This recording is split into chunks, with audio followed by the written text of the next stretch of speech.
This video is brought to you by Trapline Transport, serving BC to Quebec, Canada with regional and long-haul Super B flat deck freight. With Trapline's experienced team, you can expect fast, efficient, and honest service. Our team will transport your valuable products across Western Canada with the skill and experience you can expect and count on. At Trapline, we are committed to you, our customer, building loyalty and long-term partnerships.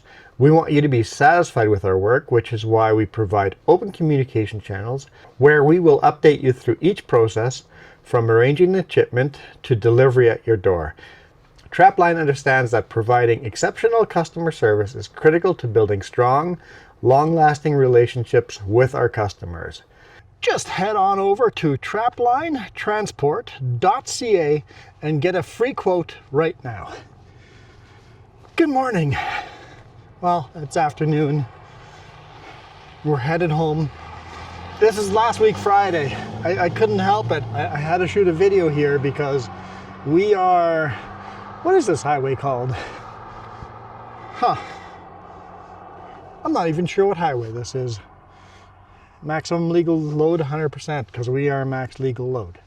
But I'll look on Google Maps here in a second. But this is what our load looks like. And let's go get in the sunshine side of our load.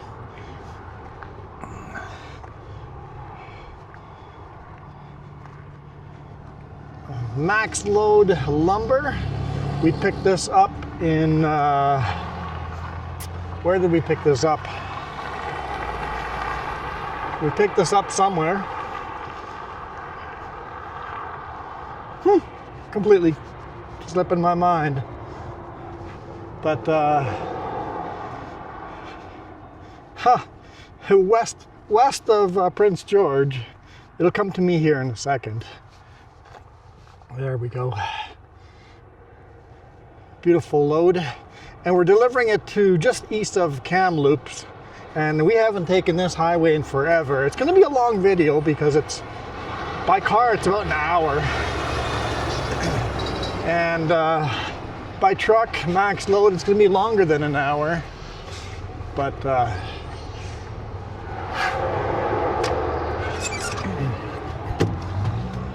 we'll do the best we can. Highway 24. Highway 24. So Highway 97 is behind us here.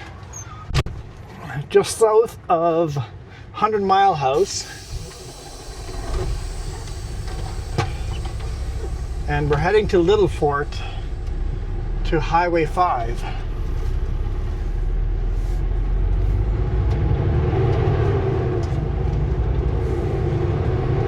So doing a little shortcut. Not really a shortcut.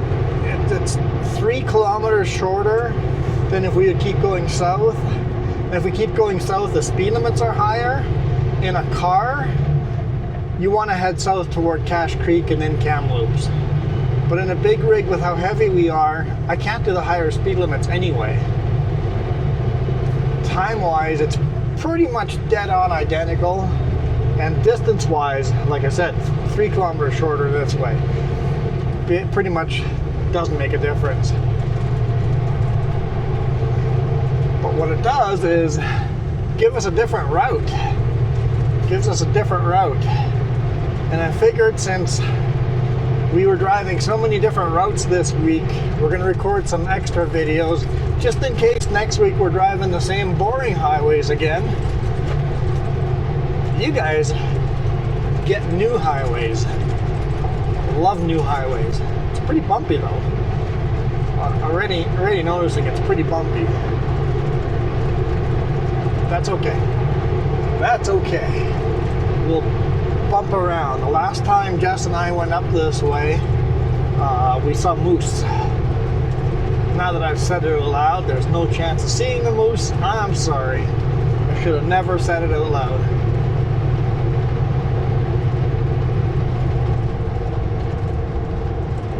We are a max weight load. I went over the scale and weighed myself.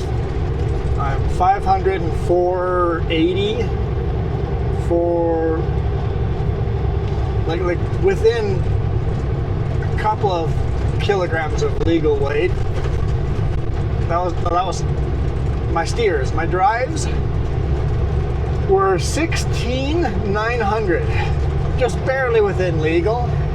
My bridge was 23,200, so there's a little more room there. There's 800 kilograms there. And then my pop was 17,980, just barely squeaking by legal. That's about as close as you can get to a max weight load without going over. Luckily, I weighed myself there with almost a full fuel tank, so if the scale is open south of Little Fort going toward Kamloops, we're okay. We're at half a tank of fuel now. We're lower fuel than when I weighed ourselves. So fuel-wise, we're good. Bumpy road-wise, though, should have taken the other route. Oof, oof. There'll be more oof oofs.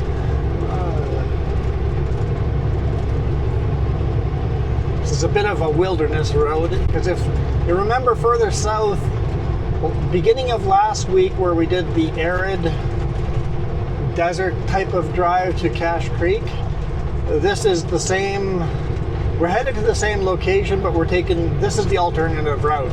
Instead of going through the arid desert part, we're going a little further north through the forested part.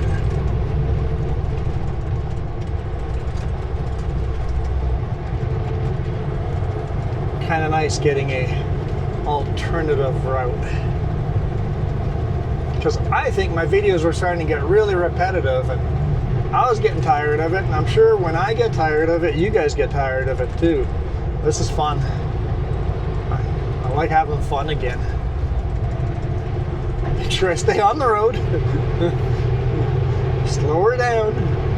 Some of these corners don't have proper signage. Or if the sign says 70, they're never 100% accurate, especially with a load this heavy. If it says 70, you might have to actually do it 60 at this weight. And then other corners, if you know them well, you can do it at 80 or 90. By the way, the yellow signs, speed limit signs, are suggestions only. They are basically bad weather, we recommend this speed. So if you're coming here from Manitoba, we're in Manitoba, the yellow signs, we followed those speed limit signs. Over here, ignore the yellow signs. Well, don't ignore them, but just look at the speed, but then go whatever is a safe speed somewhere near that area.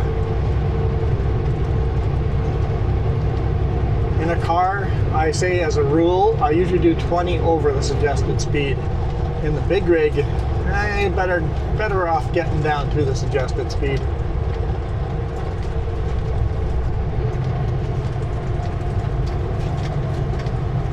Man, that other lane is so rotted out. Lots of big rigs on here. I'm surprised it's 100% weight limit allowed.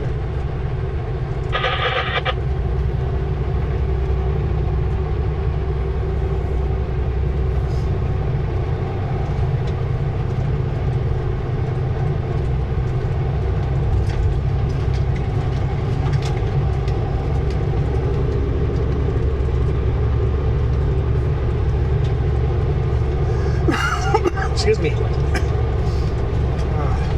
So we got 89 kilometers to Highway 5.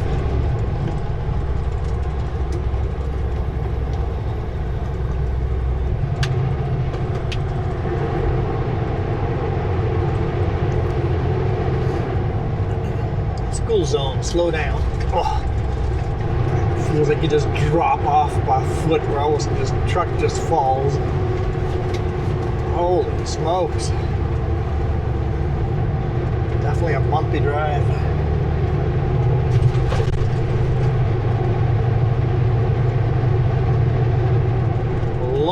Butte, unincorporated.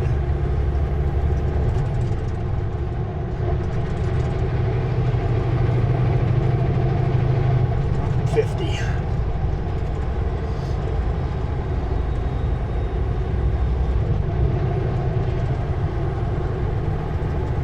Yeah, the fuel window for this run is also pretty tight.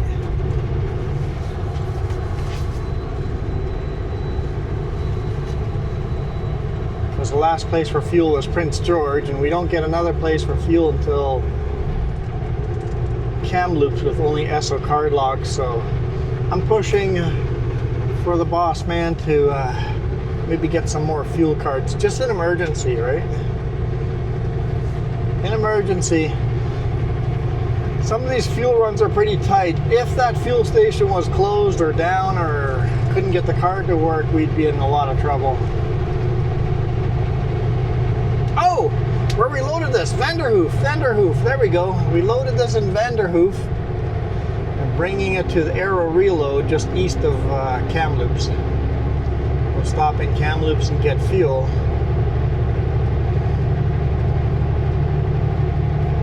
Make our run home after, because we can unload today. I think I'll get there around 5 p.m. and then we've got enough time to make it home.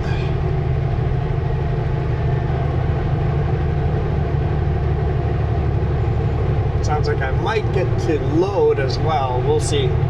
We'll have to wait and see.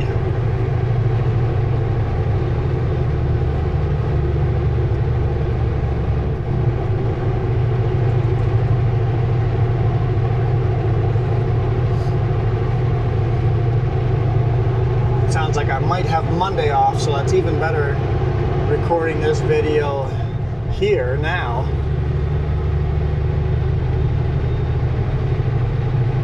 Monday off, I'll need this video to be recorded here, so I've been looking forward to a longer weekend, so that'll be nice.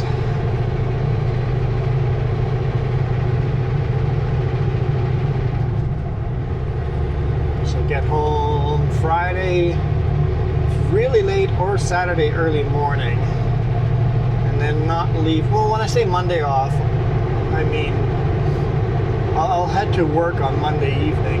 Probably leave Monday at 5 p.m. or something like that. Depending on what load it is, maybe Monday after lunch. But either way, I'll get most likely all of Saturday off, all of Sunday off, and half of Monday. And Jess will be coming with, so say hi to her tomorrow's video.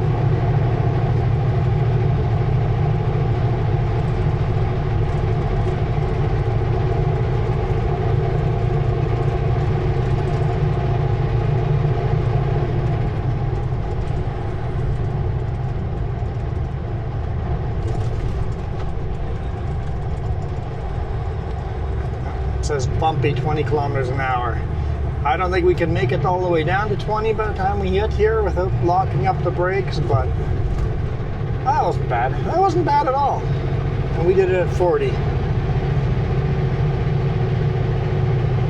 A railroad crossing. Speaking of which, I called the emergency number for the railroad.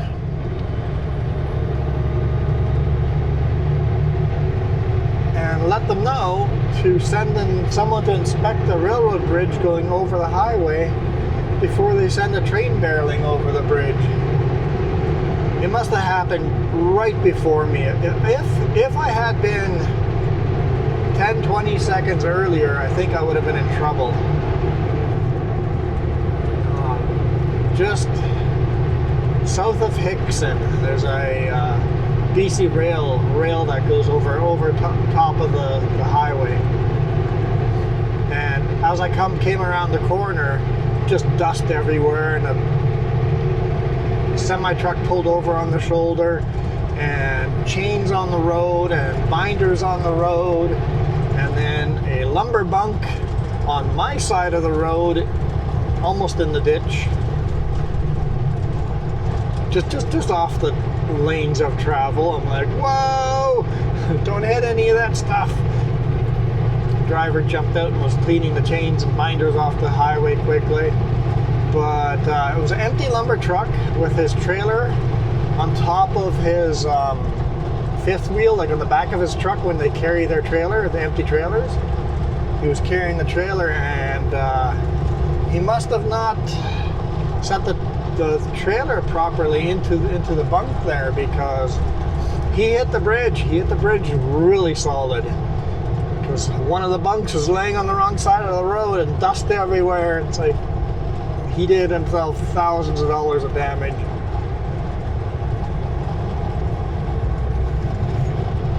And then I don't think he did damage to the bridge, but I called the emergency number and just let them know what happened. Just let them decide if there's a damage to the bridge. The last thing I want is just drive by and ignore it and go read in the newspaper tomorrow that was a train derailment by Hickson. It's like, you never know if a small bump might be enough to derail it, right? Alright, I do not know if there's any pullouts on this road, but we already have a pickup and a empty lumber truck, exactly the style of lumber truck that hit the bridge. He's got the empty trailer on the back. So if he passes us here, that's the style of truck that hit that bridge. Oh, come on, pickup. You could have passed me there.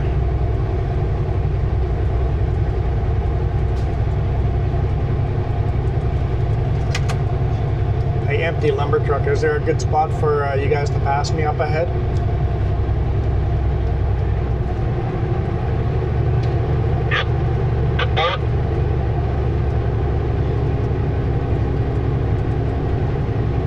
Somebody responded, but far away.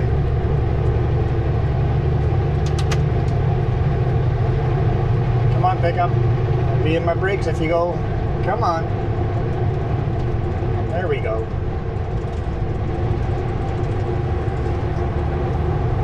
That's an SUV Jeep. Good thing I was in the brakes. Like, if you catch me, I'll make it easy for you guys to pass me. Problem is, you never know what kind of driver you have. I've made a pass before, and the driver would just fight me, make sure I don't pass. It's like, hey, someone catches you, just let them pass. Make it easy for them. Don't slam on the brakes just in case they can't pass you before a head-oncoming vehicle. They have to still be able to tuck in behind you, but just slow down a little bit.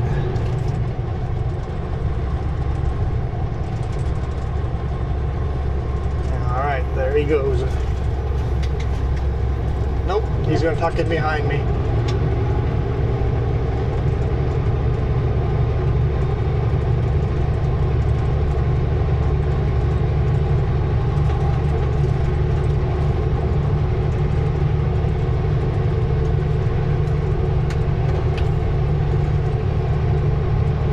Exactly that. Don't slam on the brakes, or else if both of you slam on the brakes at the same time, you're in trouble.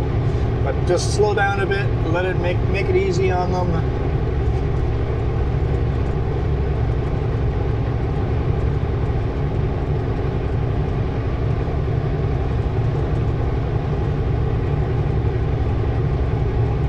If you see pullouts, use the pullouts.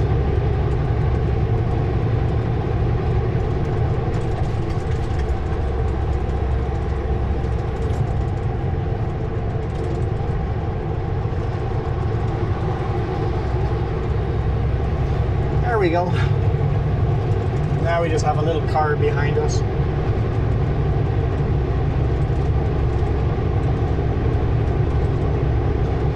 They can pass anytime they want.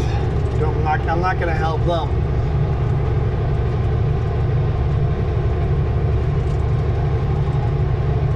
I mean, if they go for it, I'll help them a bit, but I'm not going to go out of my way to help them.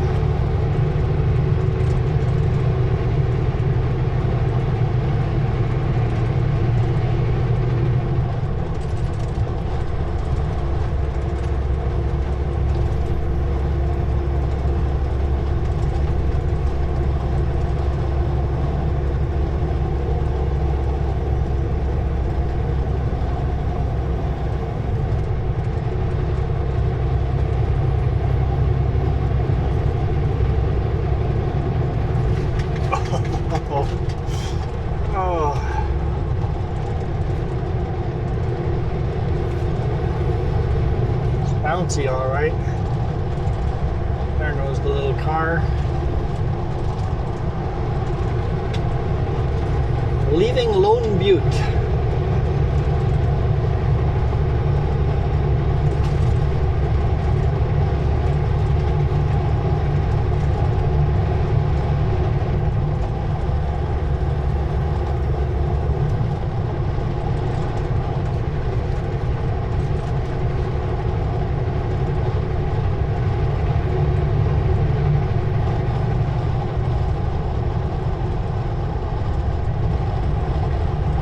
I think we got a brake check before we go down to the bottom as well.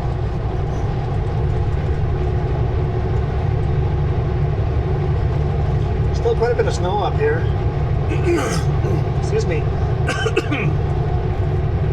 Apparently I can't talk anymore. Wait, do I say that in every video? Got the cough drop.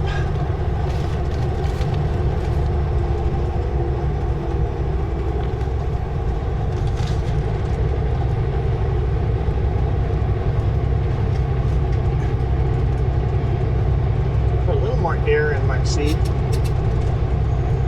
a little of that bounce out. Barely bottoming out.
Saw some wildlife down that road, either elk or a moose, but I couldn't quite make it out.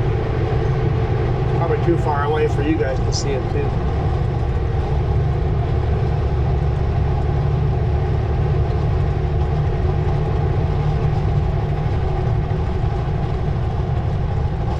There's still quite a bit of more snow over here.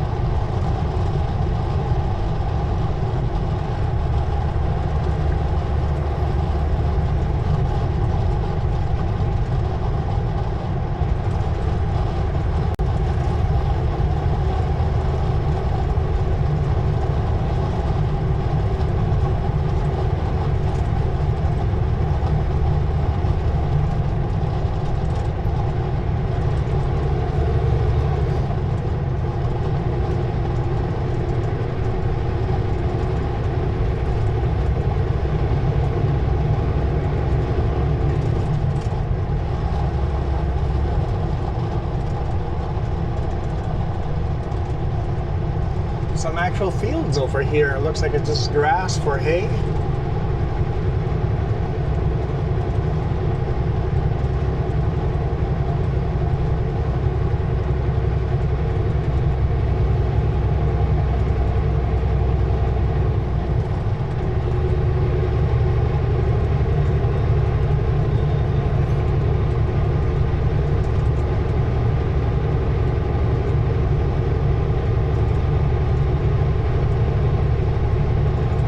Gray BC Parks. Beautiful provincial park to go through.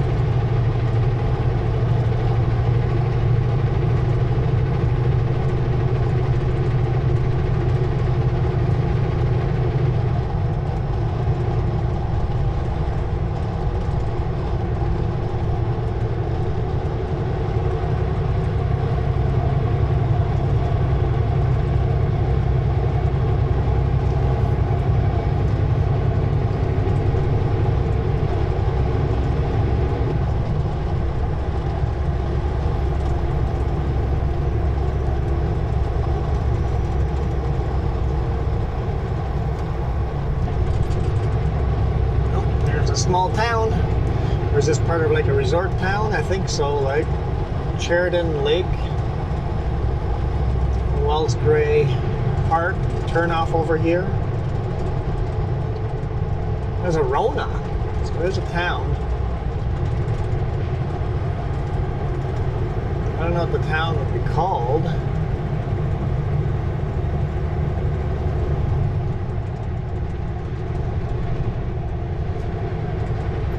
I don't see a name of a town anywhere. There really isn't a town, just a couple of stores. We've got a grocery market, a hardware store, car wash. No people actually live here.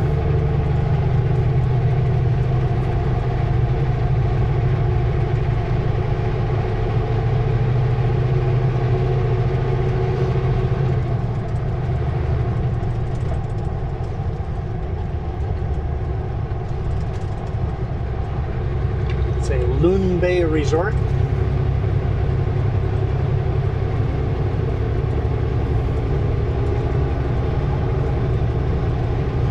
Little side road is called Airmail Road.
Supermarket.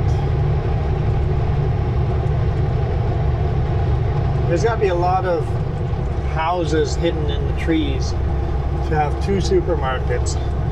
Big resort area along the lake. There's got to be lots of cabins and stuff like that to keep stores like that open up here in the middle of nowhere.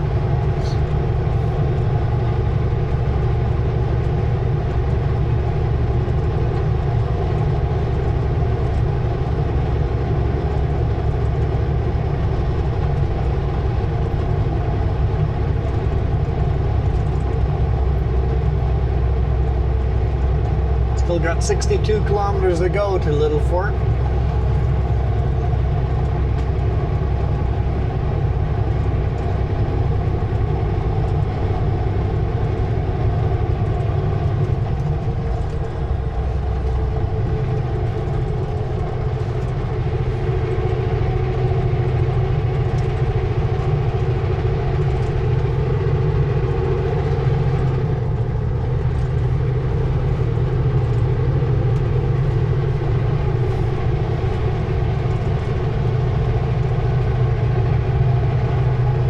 Just keeps winding left to right like a little snake going through the wilderness. Kind of having fun because the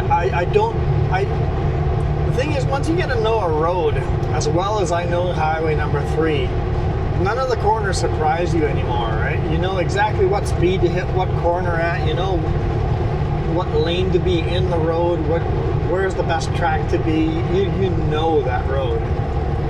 Here all of a sudden every corner is a surprise. Got to be a lot more attentive, and that makes it so much more fun.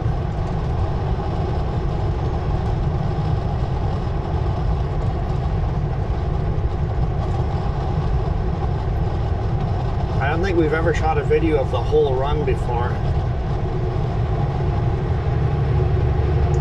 All the way from Highway 97 to Little Fort, so Like I said, longer video, but we'll make it. We'll make it to Little Fork.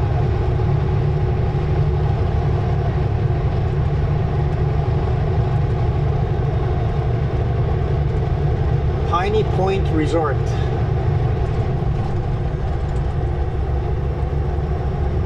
Community Hall.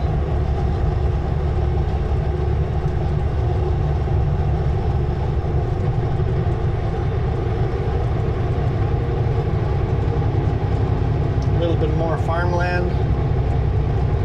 Got some horses out.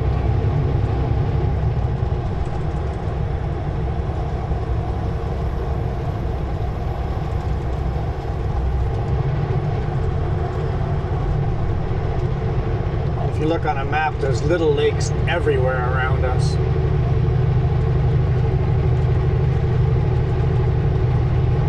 If you buy some land up here, it'll most likely have a lake on it.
Climb here. Doesn't look it, but definitely a bit of a climb.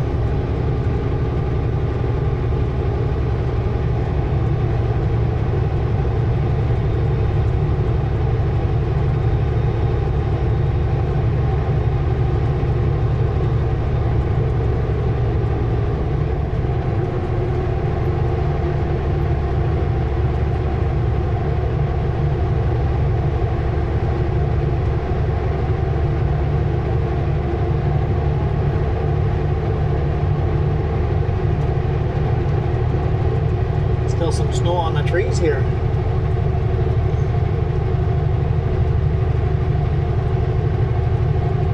We got another big lake on our left-hand side beside us here. There's, like I said, there's lakes all over. We just can't see them from the road. GPS says it's a bridge lake on the left-hand side.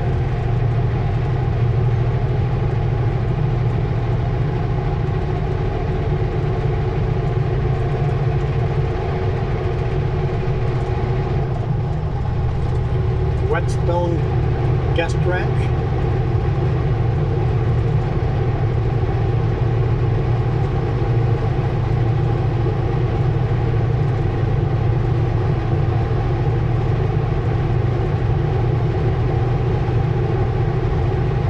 Bridge Lake Ice Caves. What? Bridge Lake Ice Caves. I need to know more about that.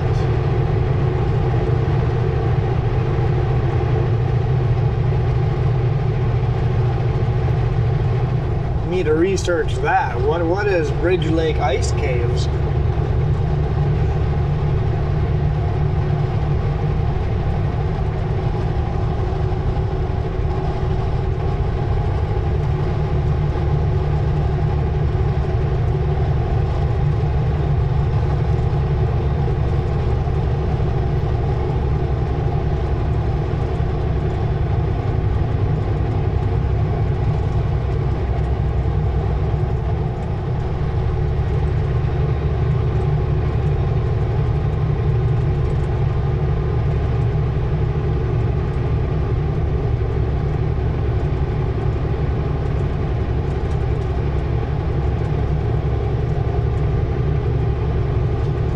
Degrees Celsius, definitely cooling off as we get higher altitude here. been 10, 11 degrees Celsius. Down on Highway 97. Well, today morning was minus 7 degrees Celsius, so.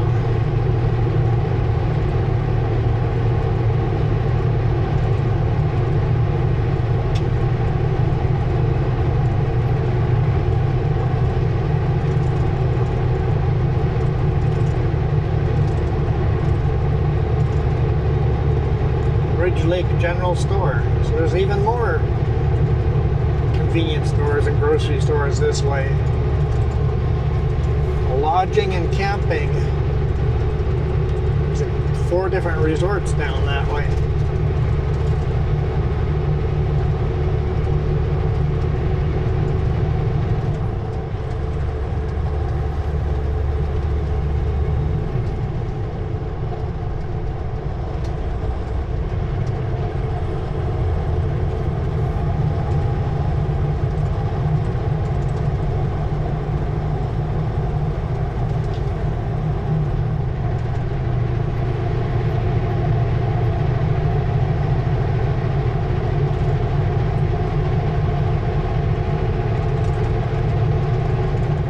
Downgrade 9%. Okay, let's grab a couple of gears. I don't know how long it is. If it's a short one, no issue. But if it's a long one, we definitely need to get her slowed up.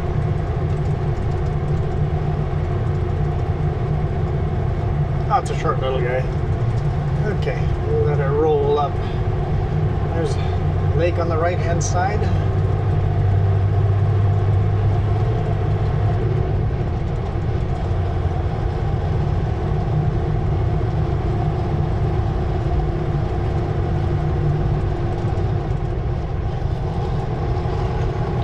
Lake on our left-hand side, that's still Bridge Lake. You see lots of trails going out onto the lake. People must be ice fishing it. Bridge Lake Provincial Park is closed. Most provincial parks close in the winter.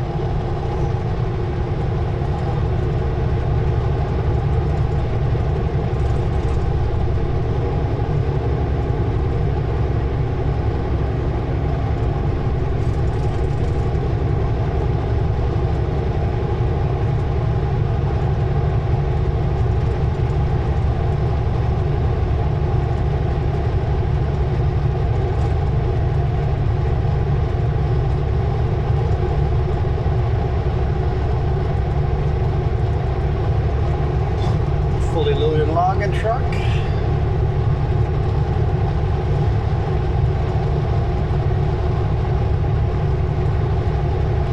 So we got some pasture lands here.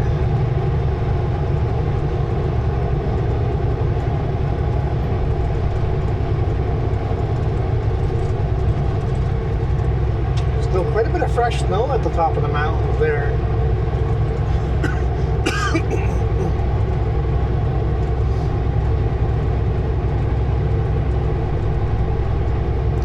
We still got 47 kilometers to go to Little Fort. I hope our batteries don't go dead before we get there.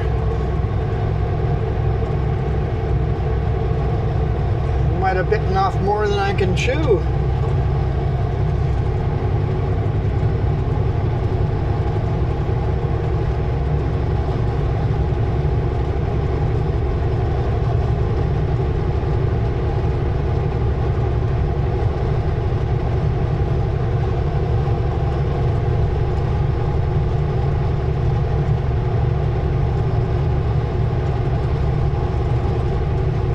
That's about halfway. Halfway there. Oh boy. Oh boy. It's gonna be a long video.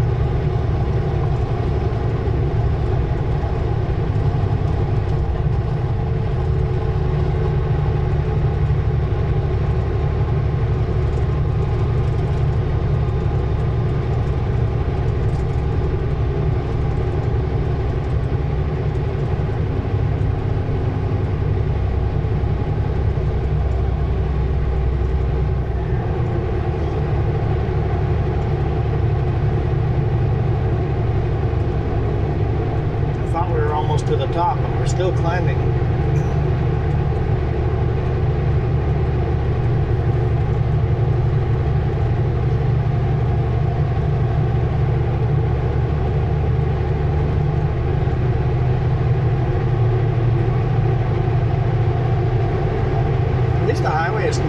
over here now.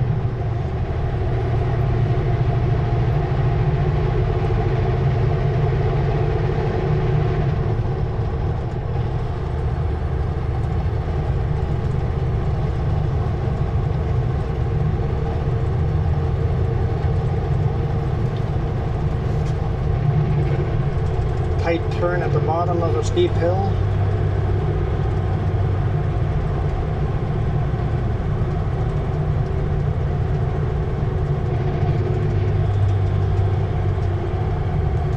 RV, $29. I'm guessing $29 a night. Yeah, but is that full hookups or not? If it's full hookups, that's pretty good.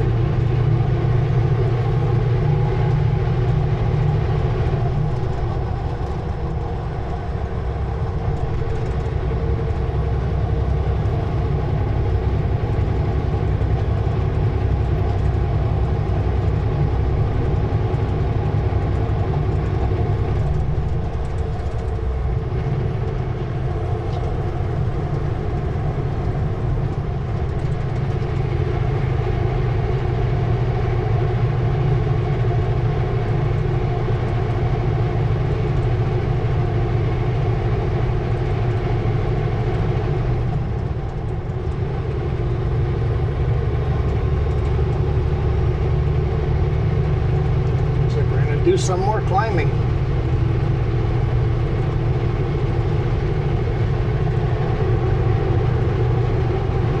Making good time though. According to my Garmin GPS, we're pretty much staying on time when I want to get to the customer to deliver. So told them we'd be there at least by 5:30, and right now the GPS is suggesting we'll get there around 5 p.m. So I've got to fuel up as well, and that'll take another 15 minutes, so it should be pretty darn close to my estimate. 15 minutes early is a good thing. Better than an hour late. Because they close at 6 p.m.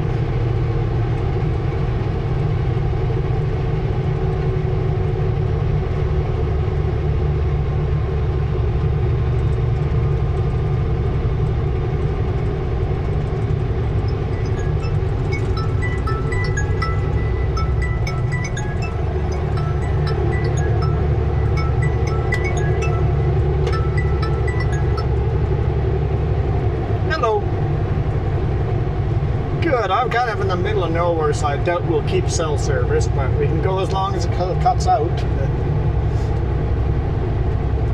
Oh yeah, yep.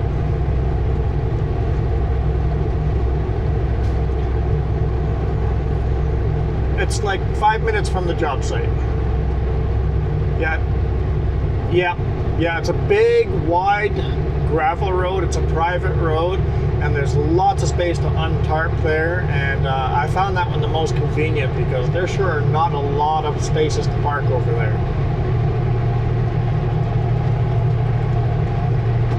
Yeah, we went on Reddit and asked people, and that's what they suggested.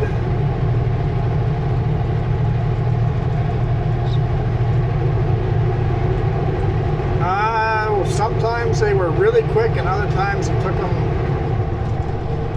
3, 4, 5 hours. They don't.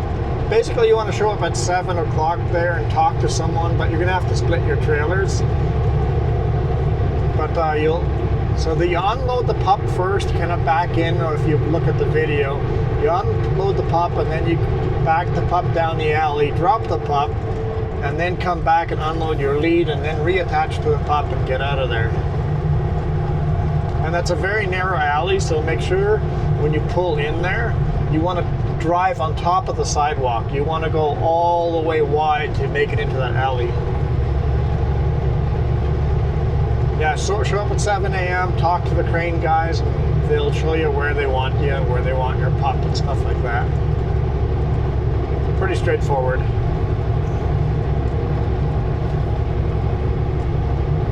Yeah, I think 3 times. Yeah. Yeah, you have both trailers loaded? Yeah, mine were pretty light too, so. Yeah, yeah. It's a unique run. I know, I told Dave, it's like these ferry rides don't pay very well, so he's been putting a little extra cash in there just because you have so much downtime, right? But on the way back, you don't need a ferry ticket. You don't need anything, no barcode to scan because it's free to get back off. Yeah.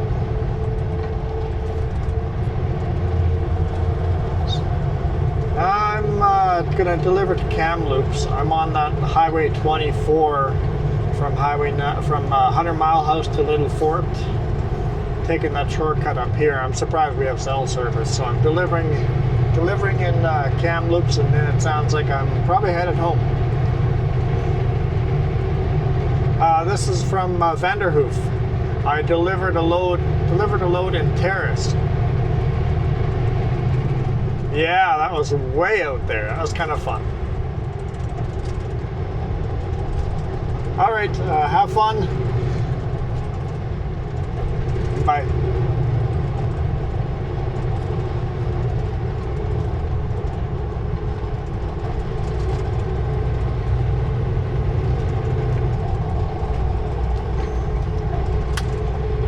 One of my buddies works for Trapline.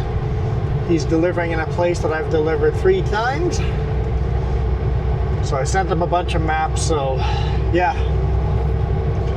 Give them as much info as possible. That way you're not going in blind, right?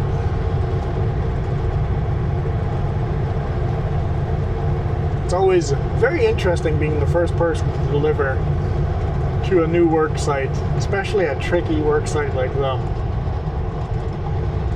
He's delivering to Seashell. You guys remember us being there? I shot a couple of videos down that way. He's delivered to Seashell.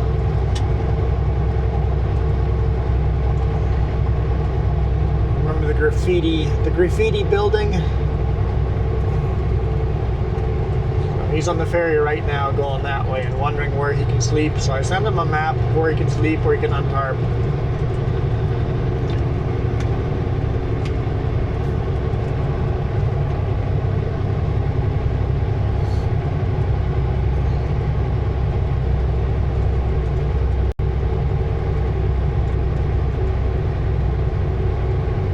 That's 3 of us that have delivered there now.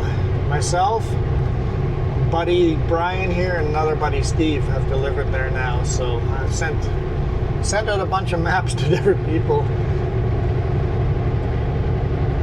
And yeah, the boss man, when we did the ferry run, I'm like, this is gonna make no money at all. But he put enough in there. It goes, oh, okay, you know what? It balanced out. It's less than a normal payday, but it balanced out to go, okay, you know what, that's fine. For the amount of work I did, I got paid very well, so all the downtime kind of sucked, but got enough paid to go, okay, yeah, I'm okay with all that downtime.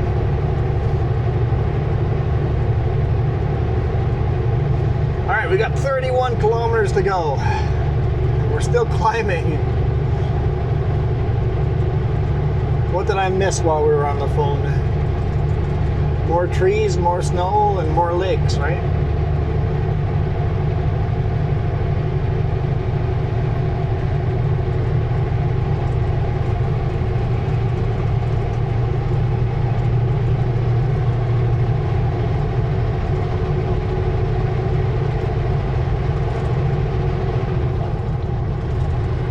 Almost an hour in, 30 kilometers, that's what, 15, 20 minutes? Oh boy.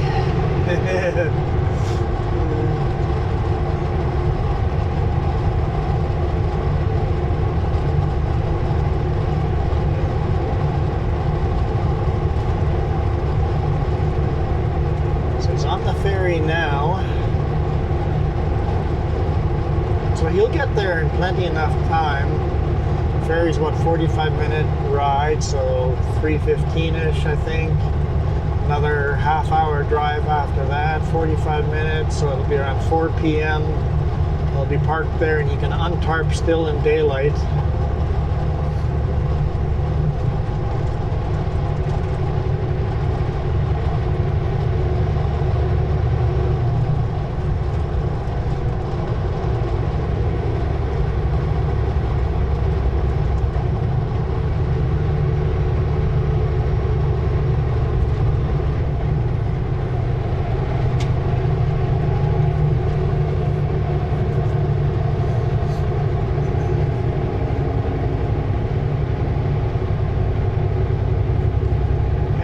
Still climbing. Haven't had any more traffic stuck behind me though.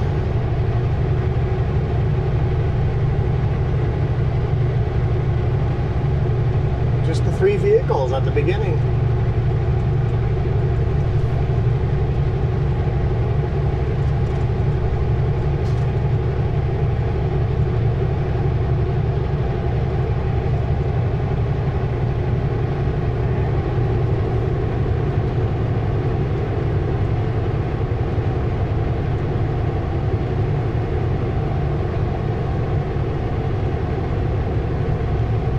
Come on, climb, baby, climb.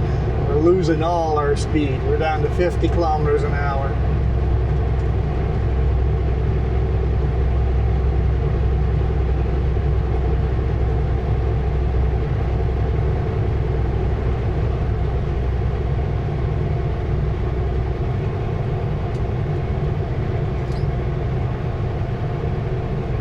Letting it lug a little bit.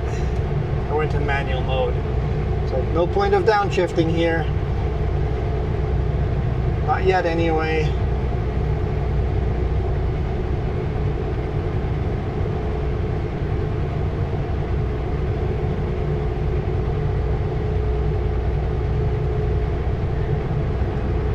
Fan just turned on. I might have to downshift. We'll see.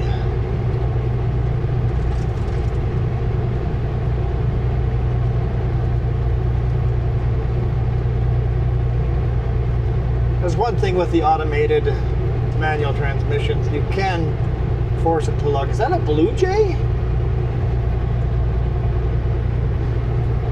So that was a, I don't know what kind of Blue Jay, what do you call those Blue Jays, but it's a black Blue Jay. Which is weird to me. When I was growing up, only Blue Jays I knew of were the white Blue Jays. But basically replace all the white on a Blue Jay with black, and that's the type of Blue Jay that was. Don't see those very often. They're pretty rare. Alright. We'll give you another gear. Well, half a gear anyway. And another one.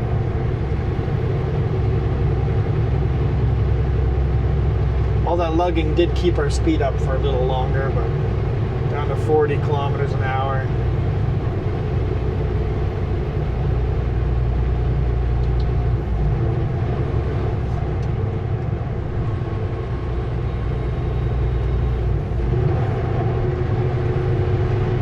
Kilometers an hour. Gotta turn our four-way flashers on. At that speed, somebody can catch up with you very quickly.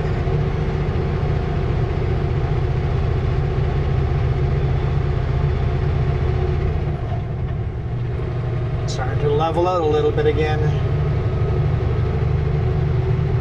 Nobody behind us, or else I'd use this pullout. Nice big pullout up here.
Good solid climb.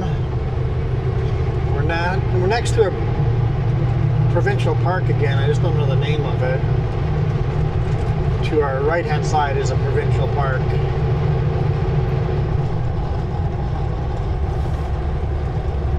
I know because on the map it's a big green blob.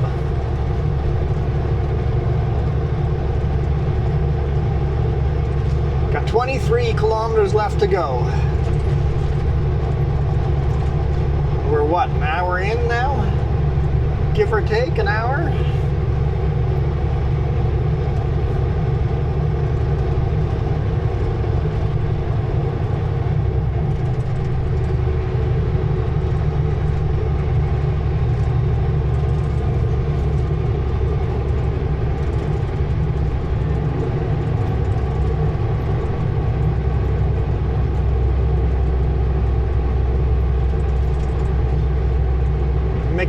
Summit, elevation 1,311 meters.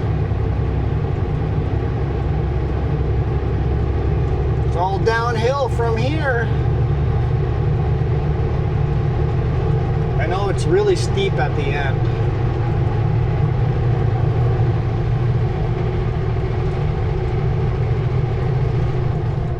Remember that much for sure.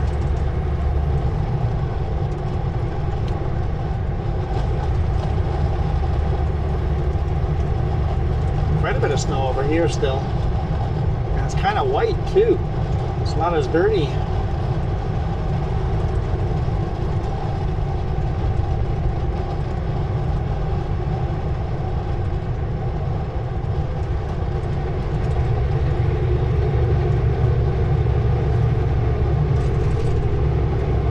can see mountains way in the background. On the other side of the valley.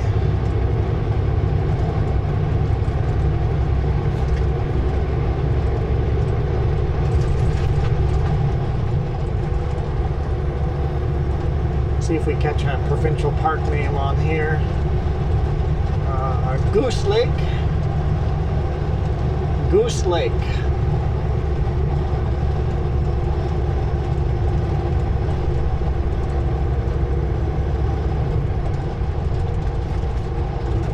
Back to bumpy roads again.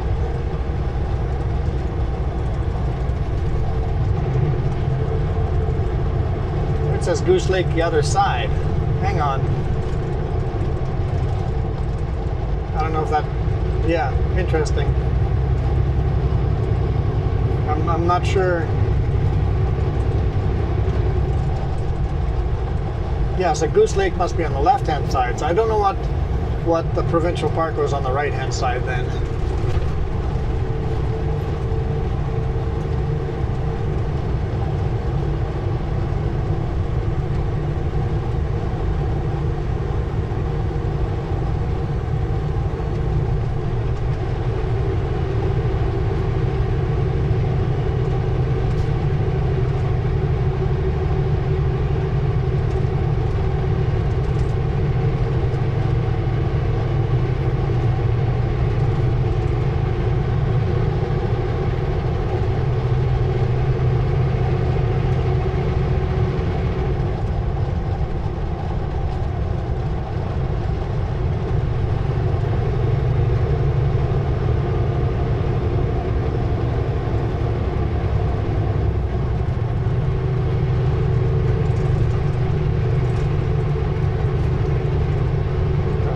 Pull out on the other side here. I'm not even going to pretend to pronounce that lake name.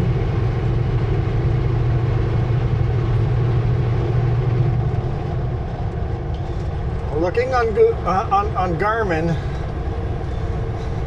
the elevation on Garmin is all of a sudden going down very quick. Got a couple of corners before, like literally can't see the road. The road drops down behind the 3D map of my Garmin.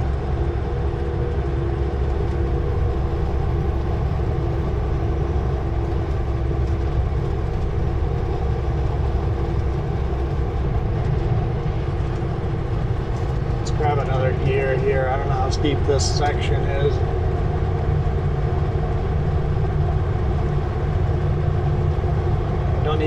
don't need to get my brakes warm before we even start the steep section.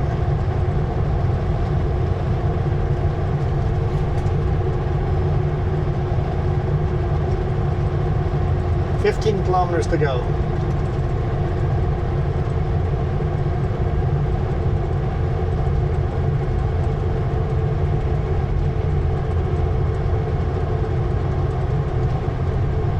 Reduce speed to 80 kilometers an hour. And there's the brake check. Okay, cool. Do our brake check and then head on down nice and slow.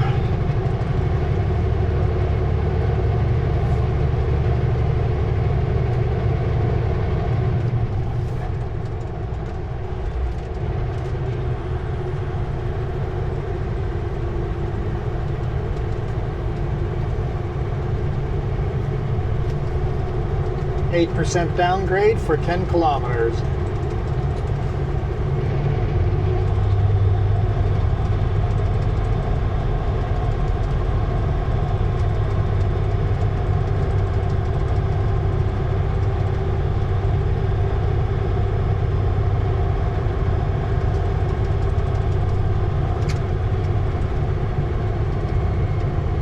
We have a sign showing the grade down. Yeah, there is a sign right there. Okay.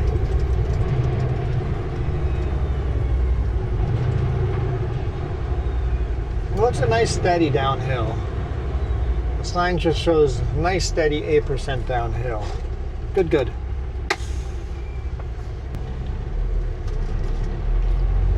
All right. I went and took a closer look at the sign. It is 8% all the way down, a couple of runaway lanes, and there's a 70-kilometer corner at the bottom. So I think I'm going to start in 12th gear. And just see, well, I'm in 11th now, and that seems... Let's just test out 11th. We're so heavy, let's see how that does. And, well, I know my dash cam's not going to die, so if the other cameras start dying... Well, okay, 11th gear is, yep, we're good. We don't want to go higher. Let's turn the fan on. Let's get everything maxed out over here. 11th gear might be too high. Let's go down to 10th.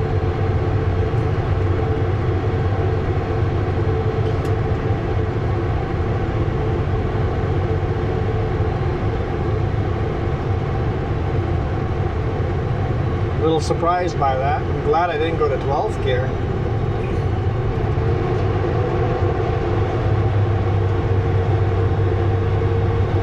Yeah, that's much better. Okay, 10th gear.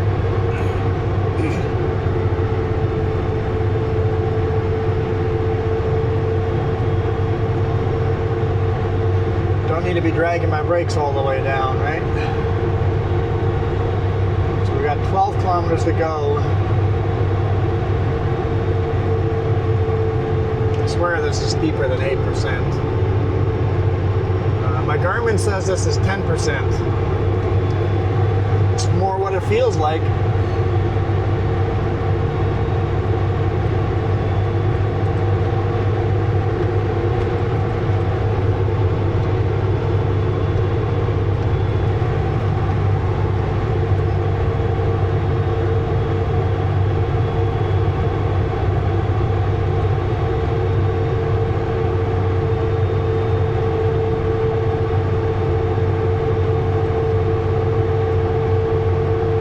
Actually says 11% now.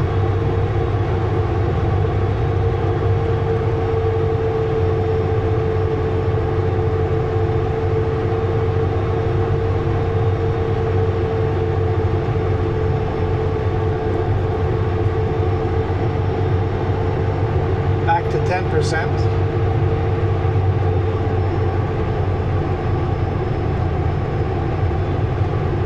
Down to 8%. That feels more like 8%, yeah. I'm inclined to believe that that first section is much steeper than 8%. Check out those mountains.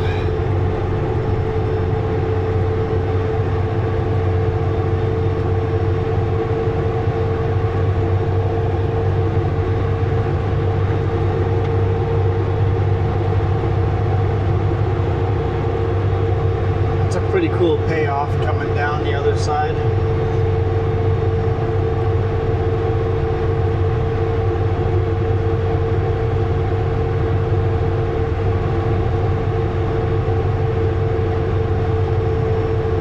Still says 8%. To me, the road looks like it's getting steeper ahead, though.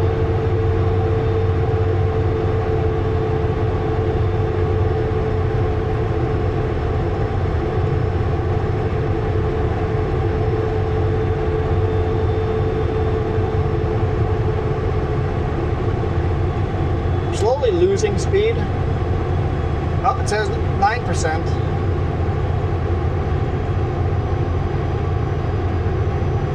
Because we're losing speed, I'm willing to go one more gear lower. Because it just looks steep ahead there. I don't know. Might not be.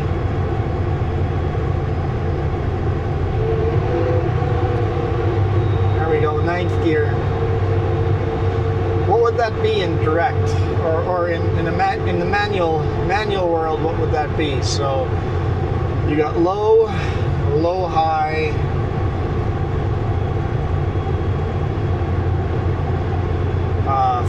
first high, second high, third high, fourth. I'd be in fourth direct.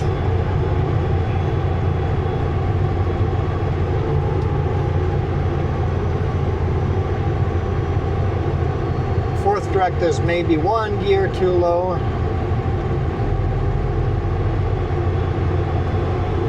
Let's turn the fan off. Never mind. Start gaining speed as soon as I turn the fan off.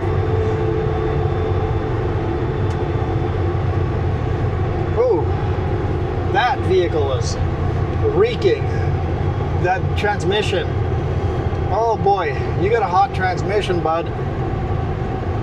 Ooh, that is you dude. When you climb a mountain that's 10 kilometers. 10 kilometers of that steep, you can't just smash on. Your transmission can't handle that.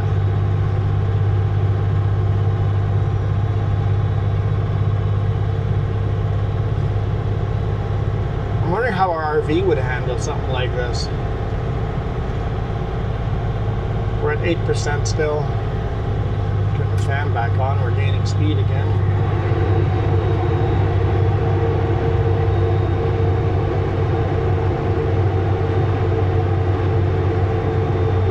See the fields way down there.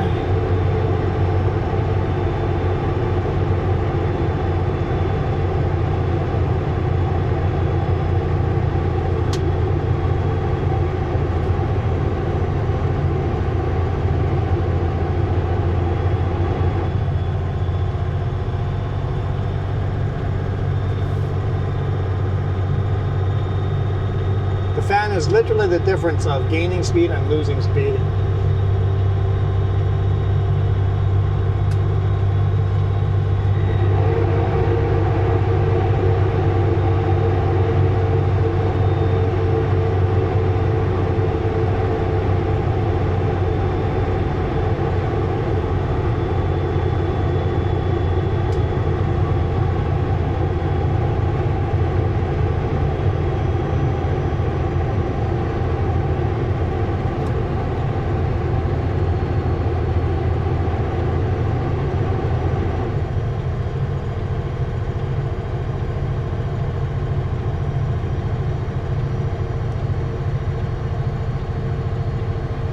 Says 9% grade again. Got 8.8 kilometers to go. It's double solid, but I'm doing 25 kilometers an hour. Can't really be upset at them passing on a double solid when you're going that slow.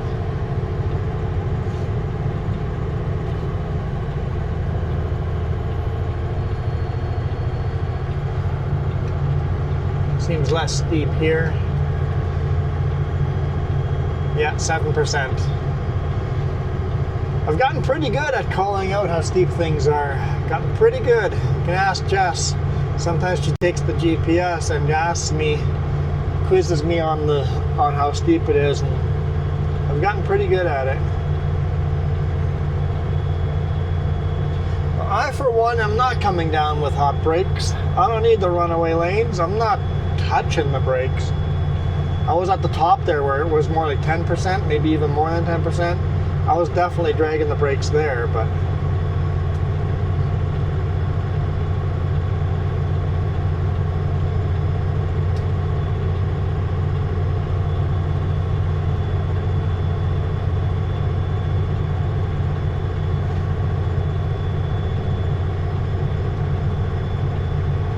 once we see the 70-kilometer corner, we can start slowly letting it gain speed.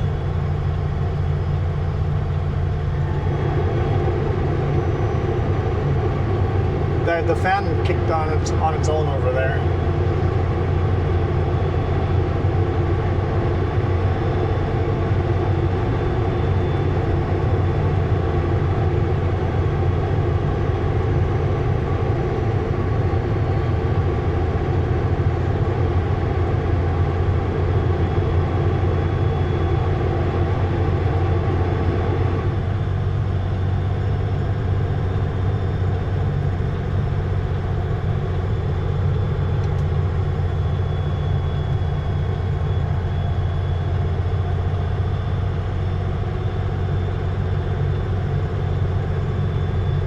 Been a long while since I've done a descent like this with a load this heavy.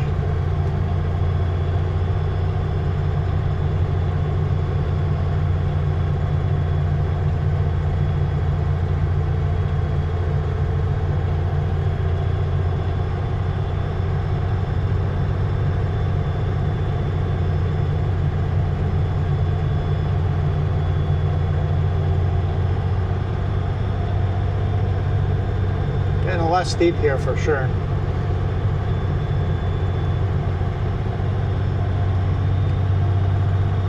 Turn the engine brakes to a lower setting. Gain a little bit of speed.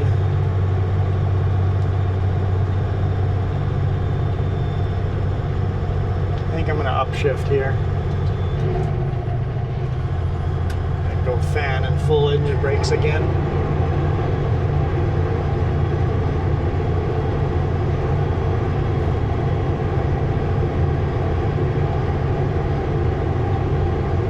I didn't even need to go full engine brakes and fan. We're still losing speed. Towing truck company sign, that's a good spot for the sign. You're gonna have a lot of hot brakes coming down here. I should have cleaned that outside camera lens when I did the brake check. I was too worried about the brake check. Well, maybe that's a good thing. Definitely focus on the brake check. But I could have cleaned the lens.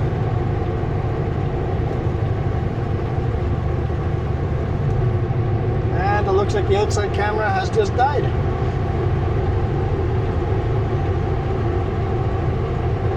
Because that's the camera I had on my phone.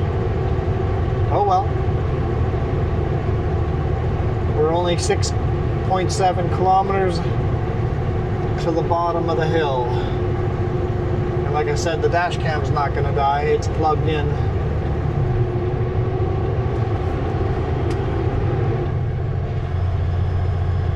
Nice and flat over here.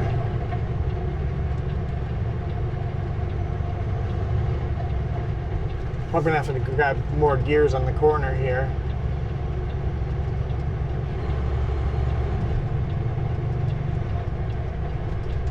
Yeah, it says 8% for 3 more kilometers.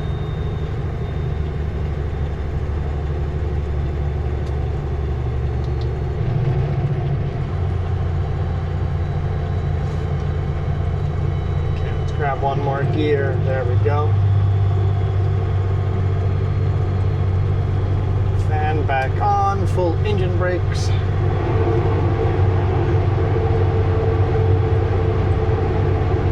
Six kilometers to go to Highway 5.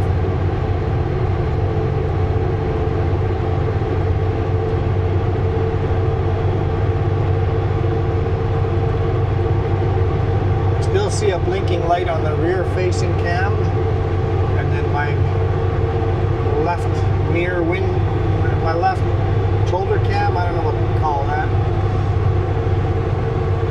Left window cam is still flashing green.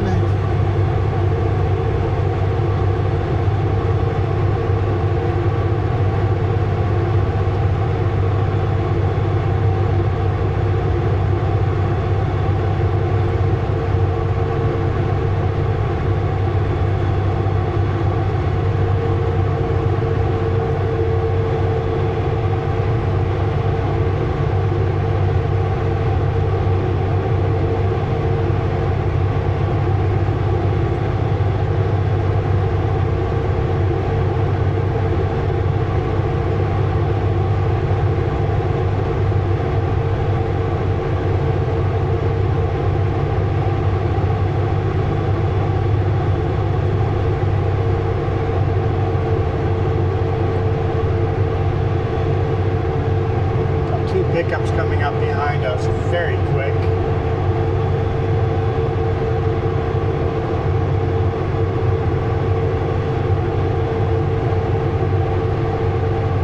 It's probably the last runaway lane. There's a 70-kilometer corner.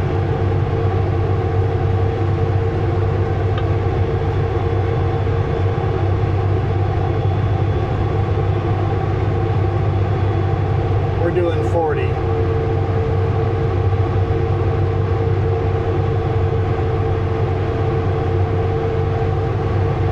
We came all the way down with nice, cool brakes.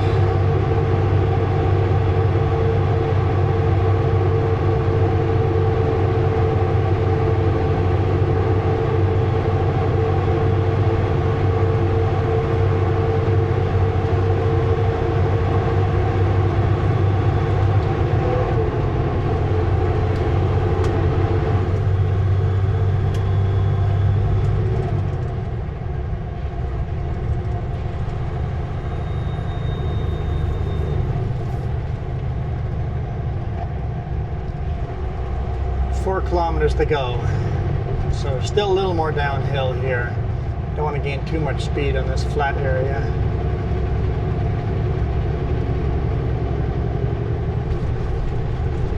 There's a logging road underneath us there. Cool. Welcome to Little Fort.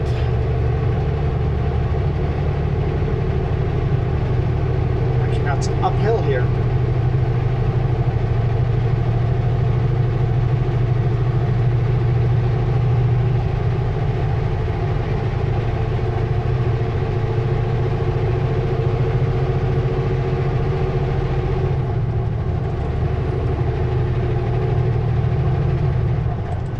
Yeah, that's a pretty intense downgrade.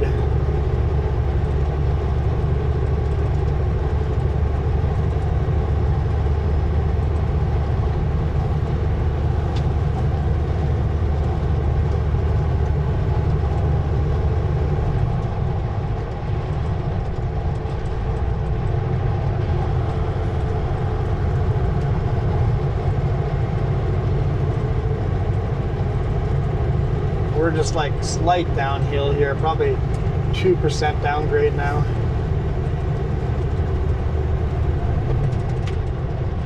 Slow down to 70 kilometers. High Five Diner in Little Fort. That sounds good. Why am I hungry? It's only 3:11 p.m. I shouldn't be hungry yet.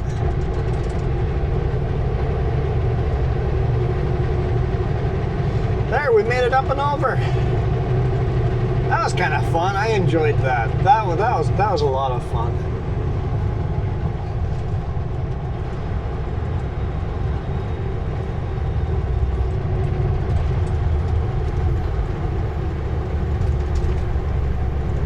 Empty Super Bee going that direction. Crazy.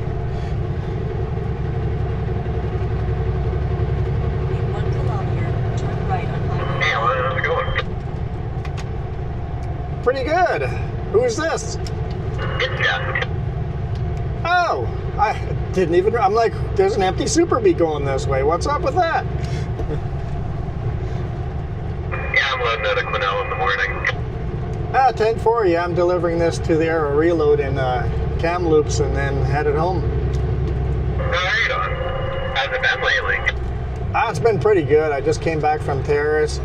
We were doing a lot of boring runs between Castlegar and the Kelowna Airport, but that's done now, and now we get some unique runs again. Right on.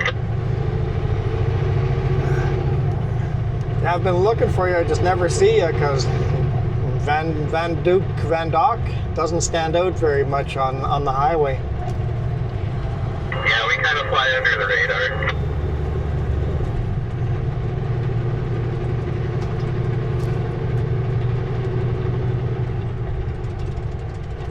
Right on. Well, have a good trip, and we'll talk to you somewhere around. Yeah, catch you next time. Safe travels. Right at the stop sign. Cheers. That was cool. Haven't seen Jeff in around forever. He's actually one of our supporters on the 3J's channel. Actually, he might be here too. You see Jeff in the credits at the end over here? I can't remember where Jeff... I think it might be here, yeah. He's one of the members. Good friend of ours. Former co-worker of ours. Awesome dude. So I think he's in the credits right over here right now. Well, soon anyway. Anyway, thank you guys so much for watching. That was fun. I thoroughly enjoyed that. We'll catch you tomorrow. For me, it'll be next week, but I'll catch you guys tomorrow somewhere. Most likely Highway 3, but we'll catch you somewhere. Thank you guys so much for watching. There's the boss man. You guys absolutely rock.